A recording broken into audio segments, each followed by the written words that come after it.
ബനൂ മഖ്സൂം ദിവസങ്ങളോളം മർദ്ദനം തുടരുകയാണ്. അടിയും ഇടിയും കൊണ്ട് ശരീരം തകർന്നു പോയിരിക്കുകയാണ്. ശ്വാസ തടസ്സം നേരിട്ടിരിക്കുകയാണ്.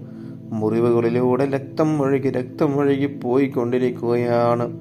ഒടുവിൽ മർദ്ദനത്തിനിടയിൽ യാസിർ റളിയല്ലാഹു അൻഹു മരിച്ചു.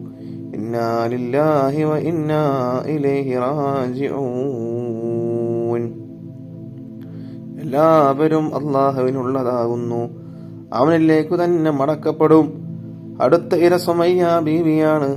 ബനൂ മഖ്സൂം അബൂ ജഹലിനോട് പറഞ്ഞു, ധിക്കാരിയായ യാസിറിന്റെ ഭാര്യയാണിവൾ.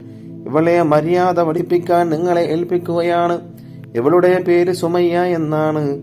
അവന്റെ മതത്തിൽ നിന്ന് ഇവളെ മടക്കിക്കൊണ്ടുവരുവാൻ നിങ്ങൾക്ക് കഴിയുമോ? അക്കാര്യം ഞാൻ ഏറ്റു. ഇവളെ ഞാൻ ലാത്തയിലേക്ക് മടക്കും. സുമയ്യയും കൊണ്ട് അബൂ ജഹൽ